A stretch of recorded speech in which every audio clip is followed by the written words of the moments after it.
신약성경 마태복음 1장 18절에서 25절입니다. 네, 다 찾은 줄 믿고 마태복음 1장 18절에서 25절을 한 목소리로 쭉 같이 읽겠습니다. 시작.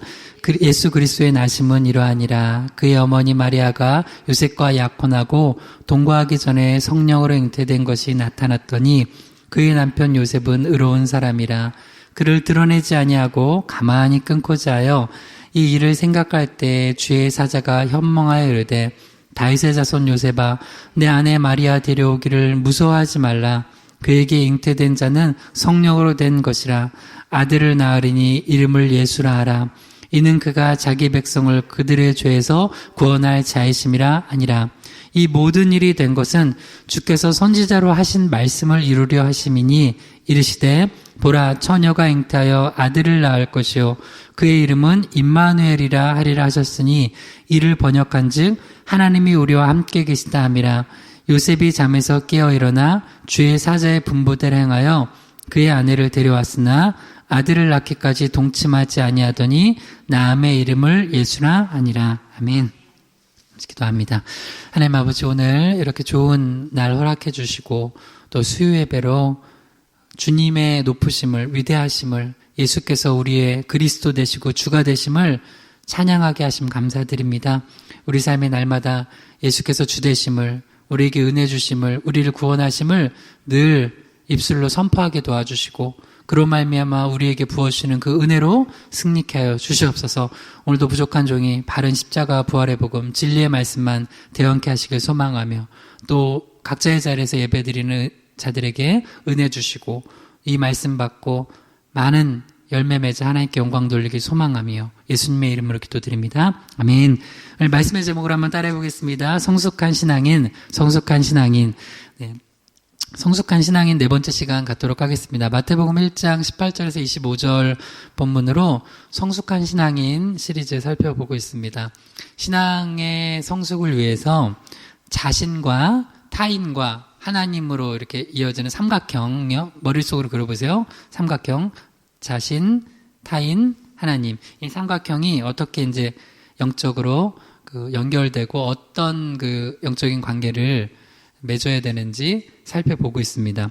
먼저 타인에게는 어떤 모습으로 다른 사람을 대하는지가 이제 그 사람의 영적인 성숙성을 보여주고 있거든요.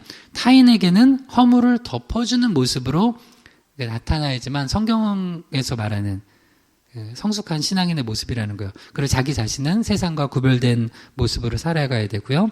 하나님과 나와의 관계에서는 그 말씀에 그것이 내 뜻과 생각과 감정을 넘어서서 깊은 순종으로 나아갈 때 그게 성숙한 신앙의 모습이라는 거예요. 오늘 우리가 계속 깊이 살펴보고 있는 게 이제 오늘이 아마 첫 번째 건 마지막이 될 텐데요. 다른 사람과의 관계. 내가 아니면 이제 부부도 사실 타인이잖아요. 자녀도 내가 아닌 타인이잖아요. 그런데 그 타인에게 가장 가까운 부부나 자녀들을 비롯해서 성도님들 그리고 그 이웃들 직장에서나 그런 다른 사람들과의 관계할 때 성숙한 신앙인은요 기본적으로 어떻게 신앙생활을 하냐면 그 신앙인으로서 어떻게 타인과 관계를 하냐면 그 사람의 허물을 끊임없이 은혜로 덮어주면서 살아가려고 해요. 그게 이제 오늘 우리가 본문에서 읽었던 요셉이 마리아에게 보여줬던 성숙한 타인과의 그 관계면서 영성이면서 신앙인의 모습이었다는 거예요. 자, 한번 따라해 주세요. 허물을 덮어주는 신앙인. 그래서 허물을 덮어주기 위해서는 더욱더 뜨겁게 사랑해야 된다고 그랬어요. 첫 번째로는. 근데 이 사랑도 내 사랑 가지고는 어느 정도 있으면은 이게 식어요. 다 경험해 봤잖아요. 다들 우리 기혼자들이어서. 물론 목사님 저는 아니에요 하시는 분들은 네 축복합니다. 그렇지만 이렇게 사랑이 식어질 때도 있잖아요. 그래서 내 사랑 가지고 사랑하면 안 된다고 했죠. 그래서 꼭 예수님의 사랑을 달라고 주의 사랑 내 안에 부어달라고 그래서 그 사랑 가지고 사랑해야 된다는 거예요. 두 번째는 시선인데요. 이거는 이제 지난번까지 이렇게 한 2주 걸쳐서 계속 살펴봤는데 율법의 시선, 그 시선을 넘어서야지만 다른 사람을 요셉이 아내 마리아를 다른 율법의 시선을 넘어서 바라봤기 때문에 그를 드러내지 않고 살려줄 수 있었다는 거예요. 율법의 시선이었으면 죽는 거예요. 끝이에요. 그 마리아도 그 뱃속의 아이도. 그러니까 이 요셉 같은 그 영성과 신앙을 우리가 갖는 것, 이게 굉장히 중요한데, 그러려면 오늘 이제 마지막으로 다른 사람과 그렇게 관계를 하기 위해서는 진짜 중요한 게 뭐냐면 이거예요. 세 번째입니다. 따라해 주세요. 주님의 은혜로 살아가기. 주님의 은혜로 살아가기. 한 번 더요. 주님의 은혜로 살아가기. 주님의 은혜로 살아가기. 세상 사람들한테는 없는 개념이에요. 타종교에도 없는 개념이에요. 뭐 타종교에 뭐 어떤 자비 뭐 이런 개념이 있을 수 있지만 그 개념이 예수 그리스도께서 우리를 위해서 십자가에 달려 죽으시고 부활하시면서 우리의 모든 과거와 현재와 미래의 모든 죄를 사해 주신 이 엄청난 은혜의 개념은 아니에요. 오히려 불교나 이런 거 뭐 자비를 얘기하지만 거기는 철저히 자비 아니에요. 업보예요, 업보. 그거 뭐예요? 자기가 자기 죄 다 짓고, 아니, 자기가 다 자기 죄 해결하면서 살아가야 돼요. 그게 불교예요. 그러니까 불교는 굉장히 지독한 종교예요. 어떻게 보면. 그건 자비가 아니에요. 자기가 다 자기 엎어지고 살아가야 되는데 그게 뭐가 자비예요. 그러니까 그들이 말하는 자비는 이 기독교의 은혜 개념이에요. 이 은혜는 오직 십자가 안에서만 있어요. 그래서 여러분은 정말 행복한 거예요. 무슬림들, 그 사람들은 무조건 복종이에요. 그 사람들한테는 자비 은혜가 없어요. 그래서 거기 무슬림들 쪽에서는 어째 제가 무슨 TV 보다 깜짝 놀란 거예요. 그 아들이 그쪽 아버지한테 허락 안 받고 자기가 결혼하고 싶어 하는 여자랑 결혼하려고 하니까 그 아버지랑 그 형이 그 아들의 눈을 뽑아버렸어요. 거기는 그래도 되는 것이에요. 물론 그 법적으로는 잡혀갔겠지만, 왜냐면 그래서 그 무슬림들은요, 엄청 지독해요. 왜냐면 거기는 자비와 은혜가 없어. 복종을 통해서만 내가 구원을 이루는 거예요. 그것도 내가 이룰 수 있는 것도 없죠. 그러니까 그건 엄청난 하여튼 율법주의 중에 율법주의 중 율법 중이에요. 그래서 여러분 누군가 이슬람 쪽으로 가서 야 이슬람이 매력적이다. 뭐 이슬람 음식 하나 먹어보고 맛있다. 아주 큰일 날 소리입니다. 그래서 이 은혜가 없으면 우리 기독교는 아무것도 아니에요. 그래서 오늘은 정말 중요한 설교예요. 그래서 여러분 신앙이 다시 한번 은혜로 충만하기를 예수님의 이름으로 축원드립니다. 그래서 말씀 봅시다. 마태복음 1장 18절에서 19절 다시 한번 읽어봐요. 예수 그리스도의 나심은 이러하니라. 그의 어머니 마리아가 요셉과 약혼하고 동거하기 전에 성령으로 잉태된 것이 나타났더니 그의 남편 요셉은 의로운 사람이라 그를 드러내지 아니하고 가만히 끊고자 하여. 요셉은 이제 한 남자로서 또 한 여인의 이제 남편 될 사람으로서 이런 일이 일어났을 때 받았을 상처와 충격, 이게 작았겠어요? 컸겠어요? 컸겠죠. 네, 컸어요. 그래서 우리가 이 성숙에 대해서 이야기를 하면서 이제 마리아와 요셉을 살펴보는 건, 그러니까 성숙은 그냥 편한 상태에서 그냥 이렇게 가만히 도 닦고 있다가 일어나는 게 아니에요. 관계 속에서 일어나는 거예요. 관계 속에서 부딪히면서 나에게 이렇게 큰 상처를 준 어떤 존재와 관계를 하면서 또 그런 어려운 상황 속에서 내가 믿음을 부여잡고 말씀을 순종하면서 그 은혜 안에 들어가면서 그 성숙이 일어나는 거예요. 그래서 여기 보면 이제 요셉 같은 경우는 그를 일단 드러내지 않았다는 거예요. 근데 그를 드러내지 않음으로써 마리아와 그 뱃속의 아이, 이제 예수님이죠. 물론 요셉은 그 당시 몰랐지만 성령으로 잉태된 것도 몰랐죠. 나중에 이제 주님이 그 꿈에 현몽하셔서 알려주신 거예요. 지금까지는 모르는 거예요. 그러니까 요셉한테 있어서 마리아가 배가 불러오는 상황은 뭐라고밖에 생각이 안 되겠어요. 불륜. 이것밖에 생각 안 되겠죠. 가는 밖에 생각이 안 될 거 아니에요. 근데 그런 상황에서 당시 율법으로는, 그리고 제가 여러 번 얘기했어요. 당시는 그 율법주의, 그러니까 구약의 끝부분이기 때문에, 구약에서 신약으로 막 이제 넘어오는 이 끝부분이기 때문에 율법주의 신앙이 전통신앙이에요. 그리고 우리가 지금은 복음의 빛 안에서 바리새인들 보기에 바리새인처럼 하면 안 된다고 그러지만 당시 2000년 전에 예수님 당시에는 바리새인이 신앙이 좋은 거예요, 나쁜 거예요? 너무 좋은 신앙인이에요. 최고의 신앙인이에요. 그래서 바리새인들도 아무나 못 돼요. 그래서 바리새인들도 처음엔 규칙이 요 정도였어요. 근데 나중에는 규칙이 점점 이만큼 많아져요. 왜 그러냐면 연구를 해보면 차도 어중이 떠중이들이 감히 바리새파에 들어오려고 하는 거예요. 그래서 바리새파 들어오려면 그 정도 가지고는 안 돼. 그래서 계속 규칙을 더 만들어낸 거예요. 예를 들어서 우리 희망의 교회도 희망의 교회 들어오려면 이 정도 가지고는 안 돼 하면 안 돼요. 우리는 다 들어와야 돼. 예수님 여러분들도 들어왔잖아요. 죄송해요. 저도 왔잖아요. 저 같은 사람도 목회하잖아요. 그럼 이해가죠? 나 같은 사람도 목회하는 걸 보여주려고 하나님이 나를 개척교회 담임 목사 세우신 거예요. 나같이 부족한 사람도.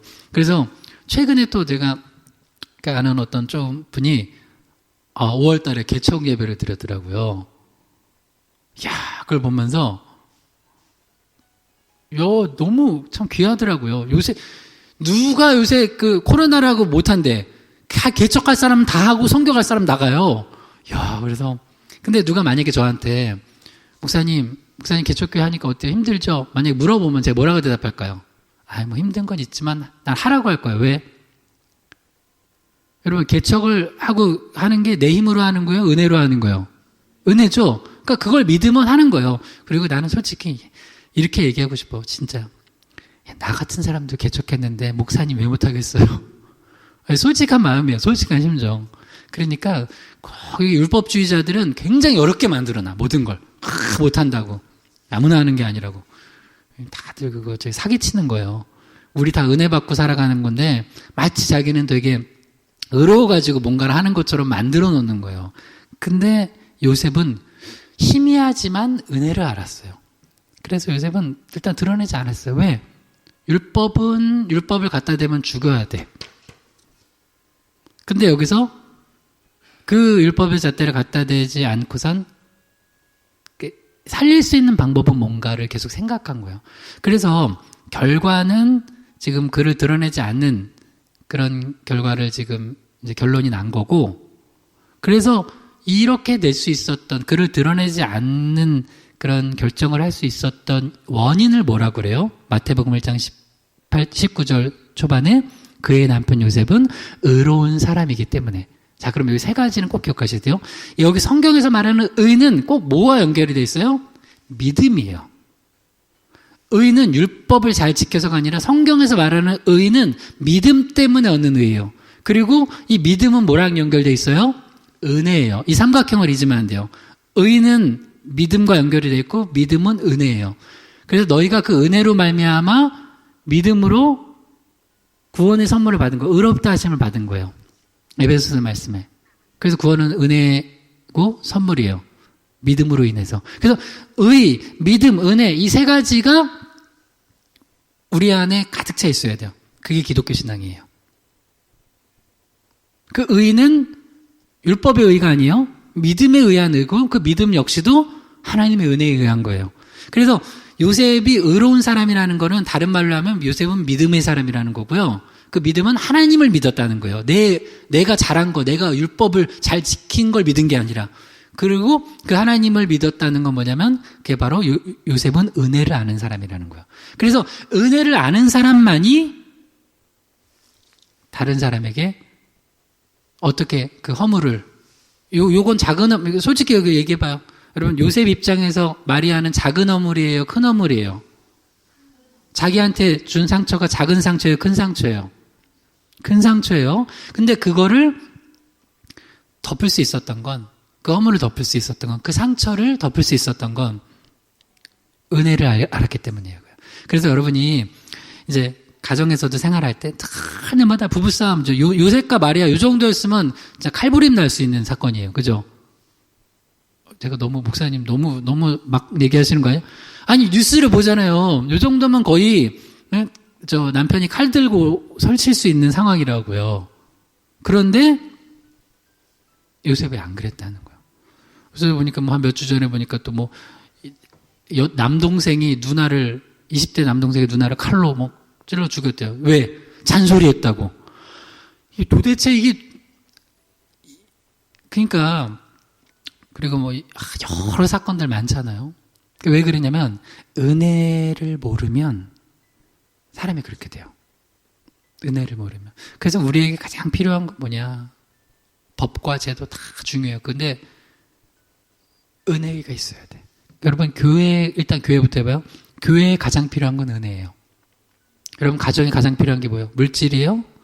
은혜예요. 은혜. 은혜가 사라지면 아무것도 아니에요. 여러분 있는 공동체, 직장 공동체 뭐가 필요해요? 은혜가 필요해요. 저 목회에서 제일 필요한 게 뭐예요? 주의 은혜예요. 은혜 없으면 저는 목회 못해요. 은혜예요. 은혜.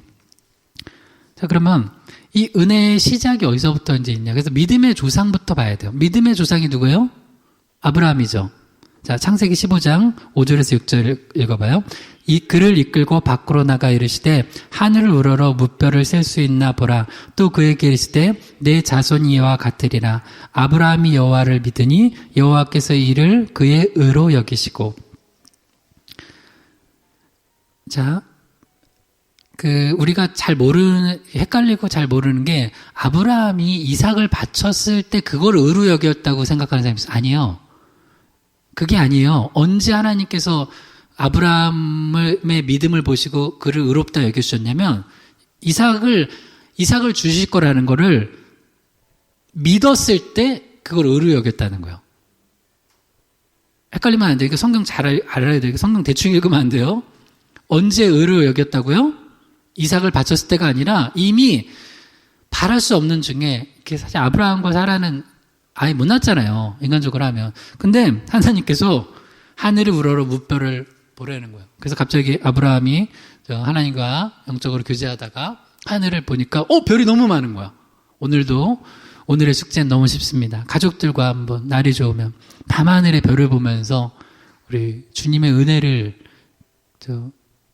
구하고 기도 한번 해보세요. 이거 너무 쉽죠? 별 보면서 오늘 저녁에 한번 나가서 야 오늘 저녁 산책하자 우리 가족. 그래서 저녁 산책을 하면서 저기 별을 봐라. 별이 안 보이는데 그러면 잘 봐봐. 그래 하나 있을 거야. 별을 보라고. 저 수많은 별처럼 하나님께서 너의 지경을 그렇게 넓히실 거라고. 그렇게 축복해 주시길 바랍니다. 하나님이 아브라함을 그렇게 축복해 주신 거예요 지금. 무뼈를 봐라 셀 수 있나 봐라. 네 자손이 그와 같으리라. 근데 아브라함은 지금 여기서 둘 중에 하나예요. 웃을 수 있는 상황이거나 아니면 아멘 할 수 있는 상황이에요. 믿음이 없으면 하나님 웃기시네 이거고, 믿음이 있으면 저 별을 보니 하나님 그렇게 하실 거 믿습니다. 근데 아브라함이 이걸 믿었다는 거예요. 그때부터 하나님께서 뭐라고요? 이를 그의 의로 여기셨대요. 그러니까 여러분 아브라함이 율법 잘 지켜서 의를 얻은 거예요? 아니라고요. 그냥 아들을 바랄 수 없는, 자녀를 바랄 수 없는 중에 하나님께서 하실 거라고 하니까 아멘한 거예요. 여러분 그게 하나님이 기뻐하시는 믿음이고 그걸 의롭다 여기시는 거예요. 그러니까 우리는 자꾸 뭔가를 해가지고 의롭다 얻으려고 하는데 기독교는 그거 아니에요. 기독교는 그럼 하지 말아야 되냐? 말씀 잘 지켜야죠. 그거는 믿은 다음에 하나님의 영광을 드러내고 또 다른 영혼을 살리고 또 은혜 안에서 우리가 또 당연히 자녀된 자로서 살아가려고 하기 때문에 말씀을 지키는 거지, 말씀을 지켜가지고 율법을 지켜가지고 행위를 통해서 의를 얻으려고 하는 건 절대 기독교가 아니에요. 그래서 요새 저는 죽을 때까지 목회할 때 이거 은혜 목회할 거예요. 은혜에다가 뭔가 0.0001이라도 더하는 거 안 할 거예요. 근데 앞으로 계속 그렇게 할 거예요. 왜냐면 이건 웃긴 건데, 은혜로 구원받았는데 사탄 마귀가 장난을 치면 은혜 가지고는 부족한 것처럼 만들어요. 이게 사탄의 장난이에요. 근데 은혜에다가 뭐를 더하면 그건 은혜가 아니잖아요. 그죠? 은혜에다 뭘 더하면 그건 은혜가 아니잖아요. 예를 들어서 어떤 사람이 예를 들어서 1억짜리야, 1억짜리인데 1억짜리를 내가 좀 살 돈이 없어. 아니면 이게 살 돈이 아니라 무슨 예를 들어 피해를 입혔어요. 초등학생이 피해를 입혔어요. 그래서 초등학생 1억 원 갚을 수 있어요, 없어요? 없죠. 근데 그래서 누가 갚아줘요? 아빠가 갚아줬어. 근데 아빠한테 아빠 아빠 너무 힘들었으니까 내가 500원 더 해줄게요. 그게 의미가 있어요? 그러면은 걔가 그 500원 그거 한 거예요? 우리 자꾸 그런 생각을 가지고 있다고요. 그거 아니라고요. 전적인 거예요. 전적인 거. 전적인 건 하나님의 은혜라고요. 그래서 아브라함이 그걸 믿었어요. 이게 은혜라고요. 여러분, 이게 로마 4장에서는 이걸 예수 그리스도를 믿는 의로 연결시켜요. 로마서 4장 23절에서 25절이요. 그에게 의로 여겨졌다 기록된 것은 아브라함만 위한 것이 아니요 의로 여기심을 받을 우리도 위함이니 곧 예수 우리 주를 죽은 자 가운데서 살리신 이를 믿는 자니라. 예수는 우리가 범죄한 것 때문에 내줌이 되고 또한 우리를 의롭다 하시기 위하여 살아나셨느니라. 그러니까 로마서 4장 25절에 예수님의 죽음은 우리의 범죄 때문에, 죄 때문에 죽으신 대속적 죽음이에요. 그리고 또 우리를 의롭다 하시기 위해서 다시 살아나셨대요. 그러니까 예수님의 십자가 부활은 철저히 우리를 위한 거예요. 그리고 요거를 이제 로마서 4장 23절과 그 앞에 로마서 4장에 보면은 우리가 앞에서 읽었던 그 창세기 말씀을 가지고 예수 그리스도 의로 연결시키는 거예요. 그러니까 아브라함의 의는 율법 이후에요, 이전이에요? 이거 모르지만, 아브라함이 받은, 하나님께 의로, 믿음으로 말미암아 의롭다 칭함 받은 것은 율법 이전에 일어난 일이에요, 율법 이후에 일어난 일이에요? 율법 이전이에요? 자, 우리 지난주에 그 4대 배웠잖아요. 창세기. 아브라함, 이삭, 야곱, 요셉. 그 다음이 모세예요. 그죠? 출애굽기부터 모세잖아요. 율법은 모세가 받아서 전한 거예요. 그러니까 이미 우리가 이제 모르는 사람들이 성경을 잘 알아야 돼요.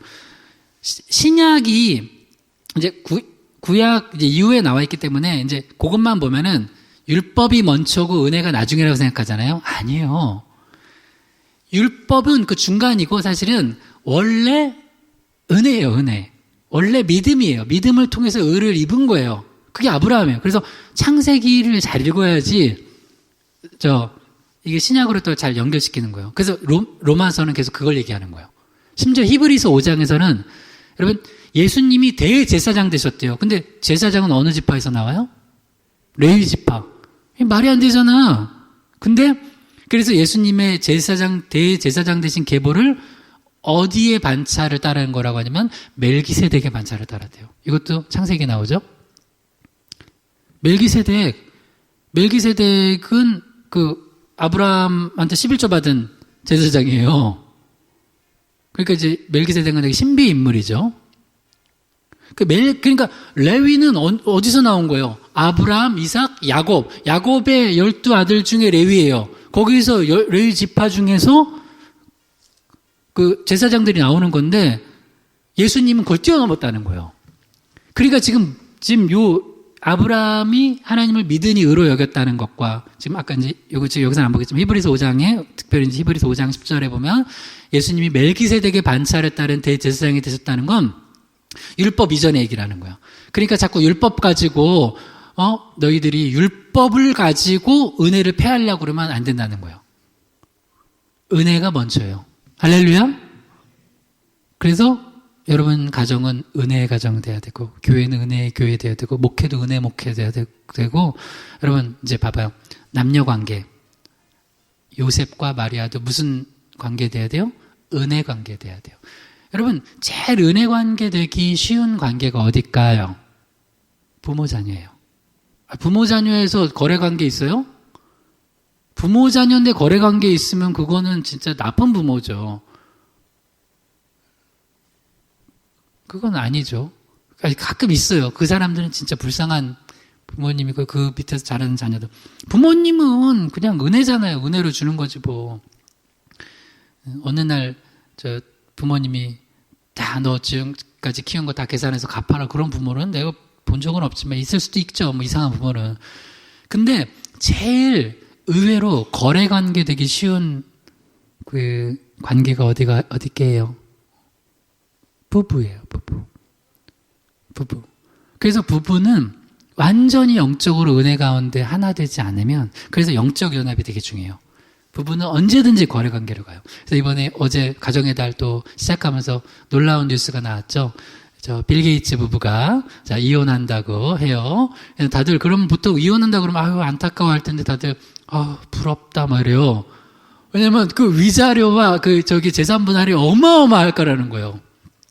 제가 알고 있기로는 대충 빌 게이츠가 140조 가지고 있거든요. 여러분, 그 정도면 이제 재산 분할해서 혼자 살아볼래요? 그냥 같이 살래요? 여러분, 사람들 딱 봐요. 벌써 뭘 계산해요? 돈 계산하잖아요. 그러니까, 부부 관계가 하나님의 은혜로 돼 있지 않으면, 은혜 관계 아니면요, 부부 관계처럼 계산적인 게 없어요. 그래서 여러분, 오늘, 이거는 여러분 늘 드리는 숙제지만, 가정에서도 이렇게 좀, 서로를 바라볼 때 은혜로 좀 바라보세요. 은혜로. 요셉이 마리아 바라봤을 때 율법으로 바라봤을 마리아는 죽는 거예요. 근데 여러분 여러분 그 양말 하나 그거 뒤집는 부분도 또 율법으로 우리 가정에선 우리 집안에선 그럴 수 없다. 그래서 가정이 늘 싸우는 집, 시끄러운 집은 규칙이 많아. 규칙이 너무 많아. 그리고 그 규칙을 정하는 사람이 이제 좀 힘 있는 사람이지만 그 힘 있는 사람은 자기는 또 잘 안 지켜요. 그게 이제 원래 그래요, 인간들이. 바리새인들이 그거 다 해놓고 못 지키잖아요. 그래서 예수님 뭐라 그래요? 외식한다고 그러죠. 그러면 규칙이 많으면 외식하게 돼요. 그래서 나는 희망의 교회가 웬만하면 내가 너무 많은 규칙 안 해놓죠. 너무 많은 프로그램 안 해놓죠. 왜냐면 그러면 교회가 외식하게 돼요. 진짜 그래요. 왜냐면 그렇게 너무 많은 규칙과 너무 많은 프로그램과 해서 촘촘해서 이거 해야지만 어느 순간에 나중에는 그거를 이수한 자와 이수하지 않은 자의 안에 보이지 않는 영성이 떨어지는구만. 그런 것도 하나 못하고 이렇게 돼버리는 거예요. 그래서 우리는 정말 예배하고 선교하고 그 안에서는 솔직히 이 프로그램은 해도 되고 안 해도 되는 거예요. 여러분, 우리 지역 선교하는데 전도 폭발 하고 했어요? 전도 폭발이 나온 지 몇십 년밖에 안 됐는데 그럼 이전에는 어떻게 전도해서 예수 믿었어요? 어떻게? 사람들이 다들 이거랑 똑같아. 지금 율법이 예수님이 멜기세덱의 반차를 따라서 했는데 제사장이 되셨는데 어떻게 예수님이 제사장이냐? 그런 거랑 똑같아요. 그리고 지금 아브라함도 이미 율법 이전에 의를 얻었는데 어떻게 아브라함이 의를 얻을 수 있느냐? 마치 어떤 프로그램 하나 해놓고선 어떻게 그 사람이 신앙이 좋을 수 있어? 아니 무슨 도대체 교회가 은혜로 가는 게 아니라 완전히 이게 무슨 이상해. 하여튼 그래서 여러분 그냥 은혜 빼면은 다 이상해진다고 생각하면 돼요. 그래서 내 안에서 은혜가 없어지는 순간 이상해져요. 예수님은 대제사장 되실 권한이 있어요, 없어요? 있습니다. 왜요? 멜기세덱의 반차를 따랐기 때문에. 레위를 따르지 않았어요. 아브라함이 믿음의 조상이라고 하는 게 뭐예요? 아브라함은 율법 이전인데 하나님이 그거 하늘을 바라보라. 네 자손이 저렇게 될 것이다. 아멘! 하니까 의로 여기셨다는 거 아니에요. 우리도 지금 로마서 4장 23절에서 25절 다시 읽어봐요. 시작. 그에게 의로 여겨졌다 기록된 것은 아브라함만 위한 것이 아니요 의로 여기심을 받을 우리도 위함이니 곧 예수 우리 주를 죽은 자 가운데서 살리신 이를 믿는 자니라. 예수는 우리가 범죄한 것 때문에 내줌이 되고 또한 우리를 의롭다 하시기 위하여 살아나셨느니라. 아멘. 우리가 예수 십자가에서 죽으심을 또 부활하심을 믿고 그로 말미암아 우리 죄의 사함 받은 거 하나님의 자녀 된 거 믿으시죠? 그럼 여러분 의롭게 된 거예요. 그리고 하나님의 자녀로 하나님이 인쳐주시는 거예요. 이거는 성경의 약속이에요. 무슨 사람의 논리나 그게 아니에요. 근데 갑자기 이거 가지고는 안 된대. 자꾸 이상한 걸 가지고 나와요. 그럼 뭘로 되려고요? 결국 뭘로 되려고 하는 게 내 알량한 의안이요. 1억 원 배상해 줬는데 그 초등학교 3학년짜리 아이가 500원 주고 이거 가지고 내가 했다는 거랑 똑같은 거예요. 하나님 보실 때는 웃기고 웃긴 거예요. 그러니까 우리가 이 은혜를 아는 자들이 관계에서도 은혜의 관계라는 거예요. 그래서 저한테도 이게 이제 지난주 살펴봤던 시선과도 되게 연관인데, 여러분 다른 사람 볼 때 여러분 진짜 이건 믿음으로 다짐하시고 기도하세요. 은혜의 시선으로 보게 해달라고. 저는 목회하면서 성도들을 볼 때 율법의 시선으로 보면 안 돼요. 그러면 이게 나눠져요. 어떤 사람은 훨씬 더 좀 더 훌륭하고 훨씬 더 마음에 들고, 그거는 내가 목회자로서 내 시선이 잘못된 거야. 나는 그냥 다 은혜로 봐야 돼. 어떤 사람은 좀 잘해, 열심히 해. 그러면 그거 너무 은혜야. 어쩜 저렇게 귀한 은사를 가지고 또 하나님 섬길까? 은혜예요, 그것도. 근데 못하면 어떻게 해야 돼요? 그러니까 또 내가 목회자지. 저 사람을 품어줘야지. 우리 교회에서 품어줘야지. 내가 목회자여서 품어줘야지. 그게 뭐예요? 은혜의 시선인 거예요. 여러분 가정으로 가봐요. 가정으로 가면은 자녀들 중에도 어떤 사람은 이런 스타일이 있고 어떤 자녀는 이런 스타일이 있어요. 그러면 어떻게 해야 돼요? 이게 아버지 마음에 맞는 아들, 딸이 있고 어머니 마음에 맞는 아들, 딸이 있어요. 그게 또 부부끼리 달라. 그러니까 그 시선도 또 달라요. 그래서 어떻게 해줘야 돼요, 우리가? 또 말씀으로, 예수님 사랑으로, 그 은혜로 또 그 시선을 바꿔야 돼요. 부부끼리도 마찬가지예요. 부부끼리도 아내가 남편을 볼 때도 아내가 가진 율법의 시선이 있어요. 이건 메타포예요. 있죠? 내가 친정에서 자랐을 때 배웠던 게 있어요. 이렇게 해줘야지 괜찮은 남편이고, 남편도 아내를 볼 때 남편의 율법의 시선이 있어요. 그걸 가지고 아내를 보는 거예요. 그거는 자기가 또 자기 본가에서 자랐을 때 바라본 자랐던 거, 경험했던 거, 배웠던 그 시선을 가지고 보는 거예요. 그러니 부부가 그 시선을 가지고 바라보면은 행복할까요? 싸울까요? 싸우죠. 싸우는 거예요. 그리고 우리는 처음부터 결혼하면 안 될 사이였어. 이렇게 나오는 거예요. 거짓말. 처음에는 되게 좋아서 결혼했잖아요. 그래서 이번에 빌 게이츠랑 그 사람들이 똑똑하잖아요. 그래서 나는 참 똑똑한 사람들이 예수 믿는 게 힘들다는 게, 그 사람 예수 믿는지 안 믿는지 모르겠는데, 그냥 정직하게 하면 돼요. 근데 되게 포장을 잘해. 각자 트위터에 올렸는데, 짧게 올렸어요. 우리 부부가 서로의 성장을 위해서 같이 함께 하는 게 성장에 이제 도움이 되지 않고, 앞으로 더 성장하기 위해서는 우리가 헤어지는 결정을 하는 게 맞다고 생각합니다 하고선 그렇게 했다는 거예요. 와, 되게 멋있지 않아요? 성장이래, 성장. 우리도 지금 성숙 배우고 있는데, 성장하기 위해서는 우리 부부가 헤어지는 게 좋대요. 그래서 이제 제가 보다가, 다들 이 기사는 특히 이제 나도 가정의 달 설교를 하고, 이거 굉장히 특별한 메시지다 생각해서 댓글을 좀 봤어요. 쭉 보는데, 어떤 분이 내 가슴에 와닿는 댓글을 하나 딱 쓰더라고요. 재산분할 이런 거가 대부분이고 하지만, 그 나이에 뭘 더 성장하려고. 이 사람 뼈 때렸다. 그러니까 그것도 이기적인 거야. 내가 더 성장해야 되겠다는 거 아니에요. 성숙해 가야 되는데 내가 더 이기적인 욕망의 성장인 거예요. 난 당신과 함께 있으면 성장이 안 돼. 요셉은 지금 마리아랑 같이 있으면 성장했겠어요? 그 아픔을 다 끌어안고 살아가는 거지. 때로는 그게 부부예요. 때로는 가족이에요. 그걸 다 끌어안고 살아가는 게. 예를 들어서 자녀를 낳는데 자녀가 장애인이야. 엄마 성장에 도움이 돼요? 결혼해서 그 성장에 도움이 되냐고요. 자기 실현에 도움이 돼요? 그 세상은 자꾸 자기 실현하래. 그 심리학에서 자기 실현하래.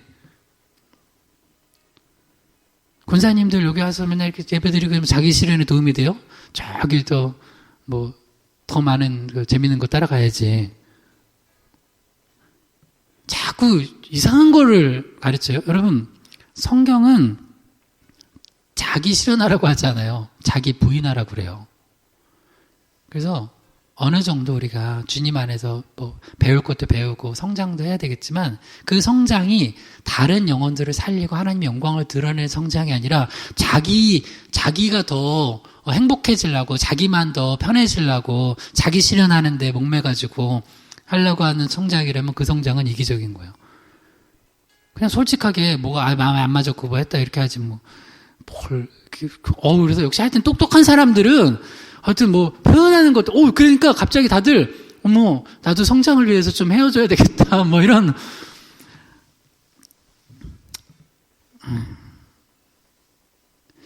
140조 가지고 이 부부사랑은 힘든 거예요, 여러분. 근데 이 부부사랑 할 수 있는 건, 여러분, 요셉과 마리아가 돈 없었어요. 가난한 가정이에요. 요셉, 큰 상처를 입었어요. 그리고 꿈에 성령으로 잉태됐다고 그래서 믿었어요. 그러나 중간중간 이거는 여러분 믿음이니까, 여러분 때로는 여러분들 가끔 살아가다가 믿음이 흔들릴 때가 있는데, 요셉이 갑자기 그 아이를 보면서 진짜일까? 라는 생각 한 번도 안 했을까요? 진짜로 마리아가 성령으로 잉태한 걸까? 라는 생각 한 번도 안 했을까? 나는 요셉 수도 없이 했을 거라 생각해. 수도 없이. 그러면서도 아니지. 품어야지. 내 사랑해야지. 그러니까 요셉한테는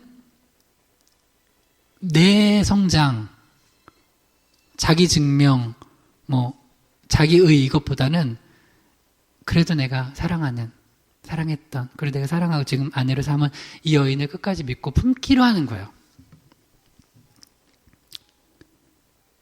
그래서 제가 목회하면서 결단을 믿음으로 하나님 주시기를 또 은혜로 구하는 건데, 내게 상처를 주는 사람들이 있더라도 나는 품기로 결단하고 목회를 하는 거예요. 그게 성도건, 그게 어떤 목회자건. 그거 아니면은 나는 그게 목회인가? 나한테 상처 주는 사람 똑같이 상처 주고, 나 뒤에서 욕하는 사람 똑같이 내치고, 내 그거 목회인가? 내가 상처받더라도 품기로 하는 거예요. 그게 예수님이 하셨으니까. 물론 그게 나는 예수님처럼은 쉽지는 않겠죠. 그러나 그렇게 하려고 그 방향성을 잃지 않는 거는 굉장히 중요해요.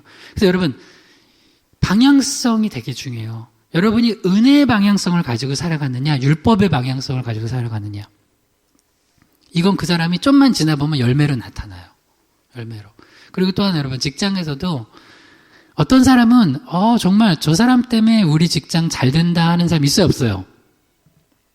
예를 들어서 10명 있으면 있어요. 있어요.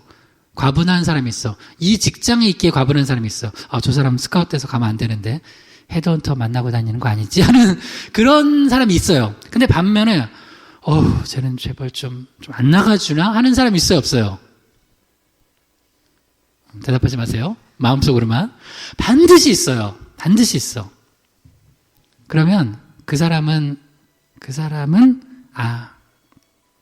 내가 율법의 시선을 가지고 보면 어떻게 하면 자를까? 어떻게 하면 내보낼까가 아니라 은혜의 시선으로 보면 반대도 있잖아요. 사실은 과분하게 우리 직장에 과분하게 있는 사람이 있어요.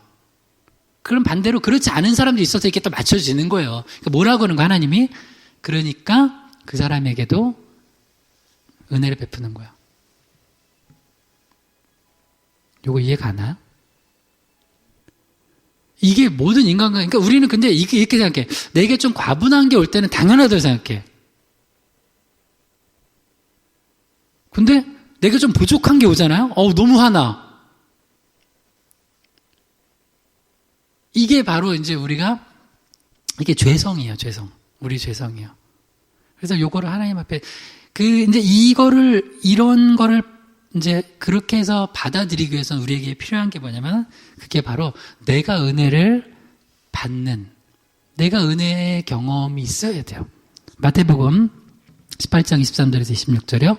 그러므로 천국은 그 종들과 결산하려 하던 어떤 임금과 같으니 결산할 때에 10,000달란트 빚진 자 하나를 데려오매 갚을 것이 없는지라 주인이 명하여 그 몸과 아내와 자식들과 모든 소유를 다 팔아 갚게 하라 하니 그 종이 엎드려 절하매 이르되 내게 참으소서 다 갚으리이다 하거늘. 여기는 지금 관계가 주인과 종의 관계예요. 주인이 종한테 할 수 있는 고난은 너무 많아요. 그냥 내쳐버려도 되고 심지어 죽일 수도 있어요. 근데 빚을 얼마나 줬냐면 10,000달란트 줬대요. 10,000달란트. 뭐 뒤에 이제 뭐 그 100데나리온, 이건 너무 유명한 얘기니까 100데나리온과 그 자기한테 빚진 그 사람을 가두잖아요. 그러니까 10,000달란트는 엄청난, 그 본인은 뭘 해도 갚을 수 없는 거예요. 아까 그냥 예를 들어서 초등학생이 자기가 벌어서는 갚을 수 없을 만한 뭐 사고를 내가지고 갑자기 초등학교에가 막 뭘 잘못해가지고 비싼 외제차 몇 억짜리 망가뜨린 거, 그거 갚을 수 없잖아요. 그런 것처럼 이 사람은 아예 갚을 능력이 없다는 걸 보여주는 거예요. 10,000달란트 갚을 능력이 없어요. 그래서 주인이 엄하게 그 몸과 아내와 자식들과 모든 소유를 다 바로 갚게 하라 하니까, 아유 참으소서 갚으리이다 하니까 이 주인이 어떻게 했어요? 네, 은혜를 베풀었어요. 마태복음 18장 27절에서 30절이요. 그 종의 주인이 불쌍히 여겨 놓아 보내며 그 빚을 탕감하여 주었더니 그 종이 나가서 자기에게 100데나리온 빚진 동료 한 사람을 만나 붙들어 목을 잡고 이르되 빚을 갚으라 하매 그 동료가 엎드려 간구하여 이르되 나에게 참아 주소서 갚으리이다 하되 허락하지 아니하고 이에 가서 그가 빚을 갚도록 옥에 가두거늘. 너무 황당하죠? 여기는 관계가 뭐예요? 동료예요.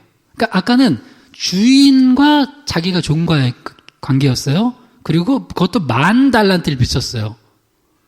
이거는 그냥 뭐가지 날아가도 그냥 시원찮은 판인데 너무 애갈 못 거라고 하니까 탕감해 줬어요. 이건 은혜예요. 은혜.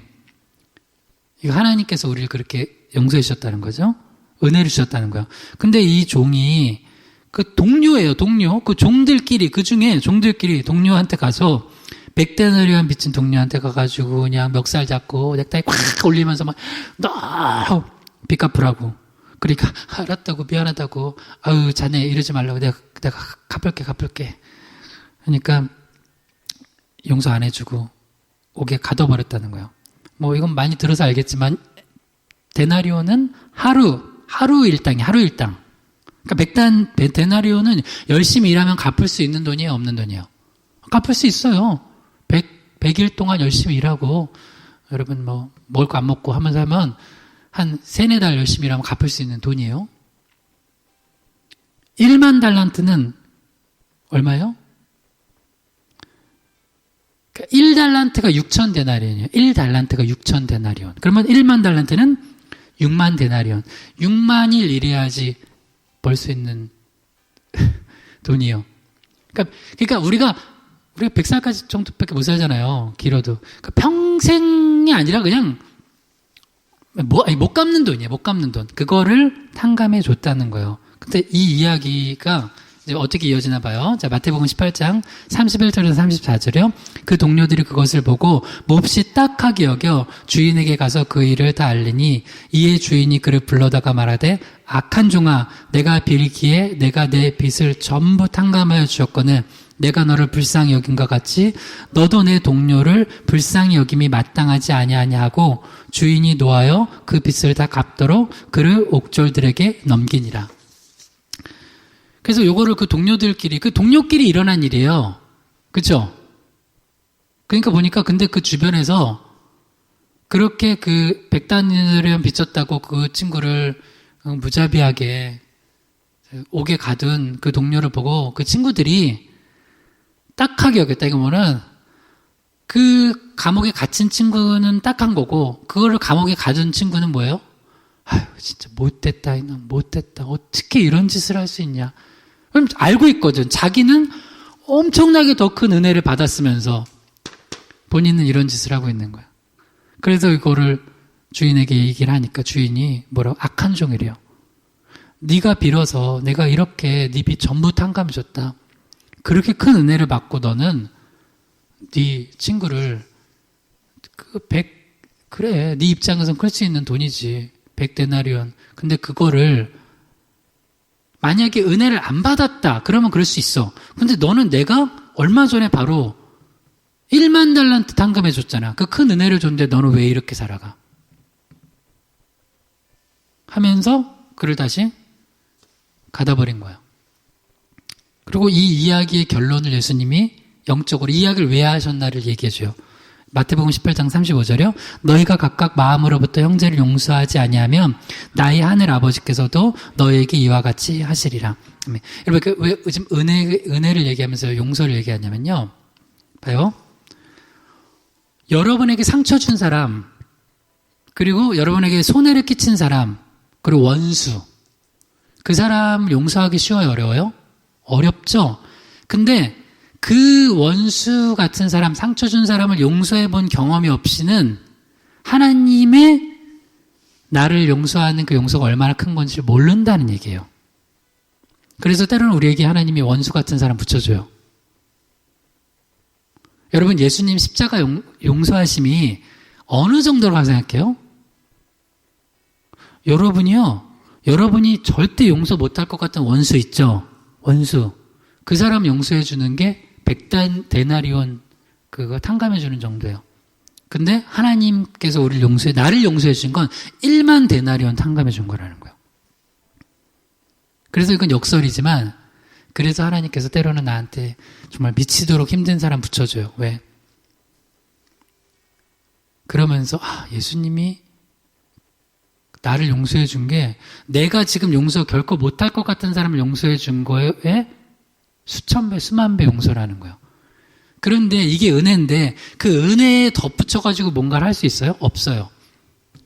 그래서 제가 요새 최근에 이건 정말 내가 이거 심각하다고 느껴진 게 내가 개척하면서부터 그리고 지금까지도 최근이었어요. 최근. 한 몇 주 전에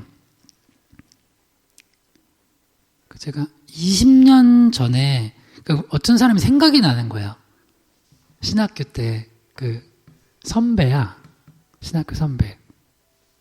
신학교 선배여서 똑똑한 분이었어요. 그리고 이제 나중에 이분 유학을 가셨어요. 미국으로. 그래서 이분이 궁금한 거예요. 뭐 그런 거 있잖아요. 그리고 목사님들은 이제 뭐 개척하면 대부분 이제 홈페이지에 있으니까 그래서 이분 이름을 딱 쳤어요. 그러니까 미국에서 목회를 하시는 거예요. 참 개척해서 목회를 하시는데 너무 개척이 아니었어. 몇 대째 목사를 4대째 목사로 들어가신 거야. 그러니까 청빙된 거야. 여러분 청빙되는 거 가는 거 쉽지 않아요. 목회자들 근데 거기 가신 거야. 그러니까 이분은 뭐 똑똑하고 뭐 여러 가지 비슷하죠. 근데 내가 그분이 하는 그 홈페이지를 보고 내가 기겁을 했어요. 이분이 뭐에 빠졌냐면 이 바울의 세간점에 빠진 거야. 그래가지고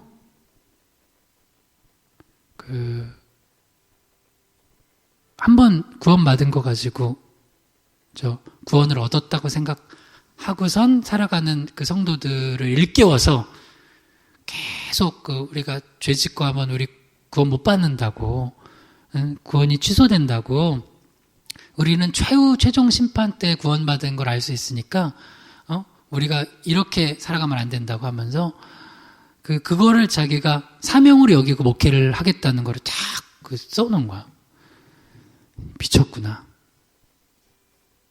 그러니까 미국 가가지고 유학한 게 아마 독이 된 것 같아. 그전에는 이런 사람 아니었거든요. 여러분 제가 설명해 볼게요. 성경 해석할 때 있죠. 여러분 이거 되게 중요한 거예요. 현혹되지 않으려고. 성경은 저도 이제 말씀을 지금 이 본문 가지고 또 다른 본문과 해서 해석하고 적용해서 설교하죠. 근데 그 툴이 뭐냐면 그걸 해석하고 적용해가지고 하는 툴이 뭐냐면 내가 그래서 신학 공부를 하는 거예요. 목사님들이 신학을 공부해요. 근데 신학은 도구예요. 근데 도구가 잘못될 수 있어요, 없어요? 잘못될 수 있어요. 그래서 성경을 해석할 때 신학이 뭐 이런 이름이 있고 저런 이름이 뭐 이런 신학 저런 신학이니까 어찌됐건 가장 중요한 건 하나만 얘기하면 은혜의 신학이 돼야 돼요. 그게 제일 큰 개념이에요. 자, 은혜와 믿음, 은혜, 믿음, 의 이게 제일 큰 개념이에요. 그리고 나머지가 작은 개념이에요. 그래서 성경을 해석할 때는 큰 개념으로 작은 걸 해석해야 돼요. 근데 작은 걸 가지고 큰 걸 해석하려고 하잖아요. 그럼 그런 일이 벌어져요. 자, 예수님이 제사장이 될 수 있어요, 없어요? 있어요. 왜요? 예수님은 레위지파 아닌데 어떻게 제사장이 돼? 예수님은 이미 그 이전에 멜기세덱의 반차를 따랐다고 그래요. 아브라함은 율법 이전의 사람인데 어떻게 의를 얻었어요? 믿으니까. 지금 그 두 예를 들어볼게요. 그래서 은혜가 더 큰 개념이에요. 믿음이, 율법이 아니라. 근데 지금 세관점이나 이런 거는 율법의 큰 개념을 다시 은혜의 더 큰 개념을 율법이라는 작은 개념과 행위라는 작은 개념을 가지고 다시 엎으려고 하는 거예요. 이거는 궤변이에요. 신학이 아니라. 여러분께 한번 제가 궤변 한번 널어놔 볼게요. 생명은 소중합니까? 네. 여러분도 생명이에요? 생명이죠. 모기도 생명입니까? 네. 그럼 모기의 생명도 소중합니까? 여기까지는 네 할 수 있겠죠. 뭐 그럴 수 있어요. 백보양보에서. 말라리아 모기가 우리 아들을 물고 있습니다. 우리 딸을 물고 있습니다. 모기의 생명은 소중하니까 어떻게 해야 될까요? 말라리아. 잘못하면 죽을 수 있어요. 잡아야 됩니까? 안 잡아야 됩니까? 잡아야 되죠? 근데 생명은 소중하니까 모기의 생명을 그렇게 함부로 하면 안 되는데 라고 고민하고 있다면 여러분은 제정신인 엄마 아빠는 아닌 거예요. 그죠? 이게 궤변론자들이에요. 그래서 성경 가지고 궤변하는 사람들이 너무 많아. 잘 들어보면 맞는 것 같아. 생명부터, 거창한 개념부터 시작해가지고. 말라리아 걸려서, 잘못하면 죽잖아요. 그래서 우리 여행 같은데 더운 나라 갈 때는 여행이나 단기 선교 갈 때 말라리아 주사 맞고 가잖아요. 근데 이 율법이나 행위나 이런 걸 가지고, 여러분, 율법, 행위, 하나님 안에서 아름답게 하는 거 너무 중요한데, 은혜 안에서는 아무 효과가 없어요. 은혜에 뭔가 더 더할 수가 없어요. 아무것도 더할 수가 없어. 근데 은혜에다가 예수 그리스도를 믿음으로 말미암아 그 은혜로 말미암아 예수 그리스도 믿음으로 말미암아 우리를 의롭다 해주시고 우리를 구원해 주신 하나님의 그 큰 사랑에 뭔가를 더 더하려고 하는 건 지금 이 궤변론 하는 거예요. 근데 그런 걸 빠진 거야. 근데 이게 이성적으로 하면 여러분 지금 이게 이해 가요? 그러면 여러분 지금 제가 얘기한 거, 지금 은혜가 개념이 더 크다는 거 하는 게 이해가 가죠, 여러분은. 근데 지금 한국 교회가 너무 많이 그쪽으로 빠졌어, 목사님. 그래서 요새는 이단 간판 안 걸어, 이단인 거 신천지 아니면 다른 여러 이단들 아니더라도 제가 지금 내가 요새 그 충격은 이루 말할 수가 없어요. 여러분, 저는 죽을 때까지 은혜 신학할 거예요. 은혜 목회할 거고. 여러분, 은혜 아니면 우리 살아갈 수 없어요. 그러니까 그 사람은 어떻게 볼까요? 그런 목회를 하면 성도들. 그 사람은 난 물어보고 싶어. 그러면 난 그분들이 보니까 자녀가 셋 있더라고요. 그 자식들은 참 불쌍한 자식들이야. 왜? 아버지를 언제 불러야 돼? 죽기 전쯤에서 죽기 전에 아버지가 죽기 전에 아버지 저 이제쯤이면 아버지 아들로 인정해 주시나요? 모르겠다 하고 죽어요. 아버지가 최후 심판 때 그거를 우리가 하나님의 자녀가 된 게 인정된다면 그건 은혜 아니잖아요. 복음으로써 우리가 믿을 때 하나님의 자녀가 되는 거예요. 그러니까 여러분 이 복음에서 흔들리면 이 은혜에서 흔들리면 여러분 그건 기독교 신앙 아니에요. 그러니까 절대 흔들지 마세요. 그래서 이 은혜를 가지고 우리가 다른 걸 다 해석을 해야 돼요. 마지막 두 말씀이에요. 로마서 3장 21절에서 22절이요. 이제는 율법에 하나님의 한 의가 나타났으니 율법과 선지자들에게 증거를 받은 것이라. 곧 예수 그리스도를 믿음으로 말미암아 모든 믿는 자에게 미치는 하나님의 의니 차별이 없느니라. 율법을 가지고는 우리가 의를 얻을 수 없어요. 그래서 율법 외에 하나님의 한 의가 나타났는데 그게 예수 그리스도의 십자가의 대속의 은혜잖아요. 근데 예수님은 율법과 선지자 구약에서 증거를 받은 거예요. 그러니까 구약은 계속 뭐를 증거하냐면 율법은 은혜를 증거하는 거야. 그러니까 은혜를 위해서 율법이 존재하는 거라고요. 근데 율법의 위치를 은혜 위에 올려놓으면은 아니면 은혜 옆에 동등하게 올려놓으면요 율법도 굉장히 부끄러워요. 아닌데. 예를 들어서 오늘 생일 아닌데, 와, 생일이에요 하면, 나 아닌데, 생일 파티 주인공은 여기인데, 그럼 되게 민망하잖아요. 지금 율법도 민망한 상황이에요. 세례요한이, 나는 쇠하고 예수님은 흥하야 됐다고 하는데, 자꾸 세례요한을 그리스도라고 하면 세례요한은, 난 아니라고 부끄러워하는 거예요. 민망하고. 근데 지금의 그 잘못된 그 경향성들과 그 신학들이 그렇게 갖고 있는 거예요. 대표적으로 우리나라 그 신학자들 중에 조심해서 봐야 될 게 김세윤 신학자 같은 분들. 이분이 되게 구원이란 무엇인가, 복음이란 무엇인가 이런 거 써놨는데 그게 그거예요. 그러니까 그 신학자는 은혜를 모르는 거야.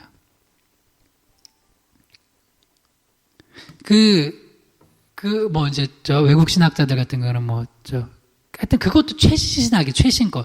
여러분, 자꾸 최신거 하려고 하지 마요. 아브라함이 최신거예요? 아브라함이 하나님을 믿으니 의로 여겼다. 이게 최신거예요? 최신거 아니잖아요. 뭔 최신거야? 최신거 하려고 하면은 자꾸 이상한 쪽으로 가요. 그러니까 여러분도 가정도 자꾸 이상한 거 하지 말고 그냥 은혜 아니면 우리는 살 수 없다. 그래서 은혜로 가는 거예요. 그래서 예수 그리스도를 믿는 믿음으로 말미암아 모든 자에게 미친 하나님의 의래요. 그럼 봐요. 요셉의 입장에서 마리아에게도 이게 복음 안에서 은혜가 베풀어져야 돼요. 이걸 다시 얘기해 볼게요. 나한테 크게 상처 준 어떤 사람에게도, 이 원수 같은 사람에게도 하나님의 은혜가 임해야지 되는 거냐고요. 아니면 저 사람은 제외돼야 되냐고요. 제외되면 안 된다는 거예요. 그래서 기독교 복음이 위대한 거예요. 딴 데는 어느 틀과 율법을 가지고 다 탁탁탁 해놔요. 그러면은 그건 교회건 가정이건 은혜가 사라지기 때문에 그거는 안 돼요. 교회도 만약에 그런 공동체가 돼버리면 그 교회는 일단은 잘못된 방향이에요. 그리고 여러분 가정도 제가 제발 이 가정에 대해 부탁합니다. 물론 여러분 제가 알고 있기로는 요셉같이 상처받지는 않았겠지만 여러분이 마리아 같은 가까웠고 내가 사랑하고 믿고 의지했던 그런 존재가 나를 그렇게 상처를 줬더라도 성숙은 뭐냐? 내가 은혜를 받았는데 나는 더 큰 은혜를 받았는데 그 은혜로 바라보는 거예요. 은혜로 바라보는 거예요. 마지막이에요. 로마서 3장 23절에서 24절이요. 모든 사람이 죄를 범하였음에 하나님의 영광에 이르지 못하더니 그리스도 예수 안에 있는 속량으로 말미암아 하나님의 은혜로 값없이 의롭다 하심을 얻은 자 되었느니라. 아멘. 모든 사람이 내가 포함되어 안 돼요. 돼요. 그러니까 그게 성숙한 사람은 은혜를 아는 사람이라는 게 나도 죄인인데 솔직히 나는 더 큰 죄인이에요. 여러분 이건 대답하지 말고 여러분 만약에 하나님이 여러분 죄 지은 거 많이도 아니야. 10분의 1만 다 세상에 드러낸다면 오늘 여러분 고개 들고 다니겠어요? 못 들고 다니겠어요? 여러분이 지금까지 지은 죄의 10분의 1만 그냥 갑자기 KBS와 MBC와 SBS와 유튜브에 다 올려졌어. 하나님 입장에서는 뭐까지 죄예요? 우리 생각으로 지은 거, 마음으로 지은 것까지예요. 그거에 10분의 1도 아니나 100분의 1만 알려졌다고 생각해봐요. 고개 들고 어떻게 다녀요? 못 다녀요. 근데 그 모든 걸 예수 보혈로 덮는 거야. 그래서 이게 하나님의 은혜로 값없이 의롭다 하심을 얻은 이게 엄청 큰 거고 이 은혜는 일반 달란트, 그러니까 결코 갚을 수 없는 것을 나에게 대신 하나님께서 갚아주셨다는 거예요. 그래서 여러분 어떤 은혜가 있는 사람은 어떤 마음을 살아가냐면 감사가 넘쳐요. 난 솔직히 난 부족한 목회자인데 성도들한테 너무 사랑을 받아. 그러니까 만약에 내가 한 만큼 성도들이 사랑해 줄까? 아니에요. 나는 한계 1이라면 성도들은 나 1000 사랑해 주는 것 같아. 진짜 난 그런 은혜를 받고 내가 목회를 해요. 그거. 이 개척기 어려운데도 늘 저를 사랑해줘요? 그냥 난 사랑받는 거야. 그리고 나도 성도님들 사랑할 때 성도님들 뭐 좀 잘해야지 사랑하고 좀 못하면 미워하고 저 성도는 그러면 안 되잖아요. 그건 내가 내 힘 가지고 목회하는 거지. 그러니까 하나님 사랑을 받으면 그 시선이 은혜의 시선이기 때문에 감사가 넘치는 거예요. 그래서 저도 고백합니다.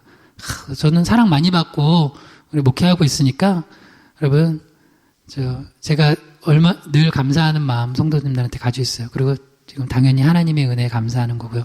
여러분도 가정에서도 그 은혜의 눈으로 바라보시고, 이번 또 오늘 5월 5일 어린이날이네요. 우리 자녀들, 한때 어린이였던 자녀들에게 선물 사주면서, 엄마 어린이날인데 선물 사줘. 그러면, 그래, 네가 한때 어린이였다. 그때 내가 너를 얼마나 사랑했는지 모른다. 그러면, 지금은 아니야? 아니야, 지금은 더 사랑하지. 하면서 은혜로 우리 가정이 축복받기를 주님으로 축원합니다. 이를 놓고 한번 기도합시다. 은혜로 충만한 가정 되게 달라고 주여 한번 부르기도 합니다. 주여, 아버지 하나님, 우리가 은혜 없이는 하루도 살아갈 수 없습니다.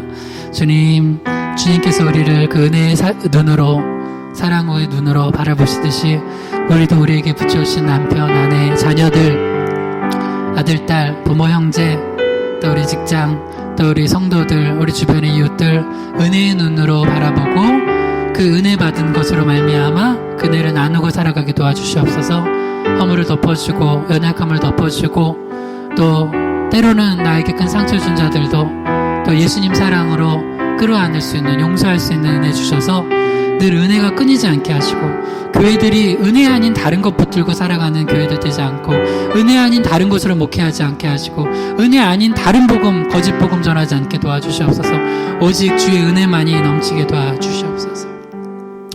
하나님, 오늘 하루도 또 우리 한 달도 이 한 해도 오직 은혜만 붙들고 살아가는 저희들 되게 해주시옵소서. 특별히 6월 가정의 달을 맞아서 때로는 이 요셉과 마리아처럼 이 시작부터 삐걱대고 힘들었던 이 가정의 출발이 계속해서 하나님 은혜 가운데 진행되었듯이, 우리도 때로는 이런저런 모양으로 가정이 힘들 때도 주님 은혜 생각하면서 남편과 아내가, 또 부모 자녀가, 형제들이 은혜의 눈으로 서로를 바라보고 사랑으로 또 감싸주는 가정 되게 도와주시옵소서. 예수님의 이름으로 기도드립니다. 아멘.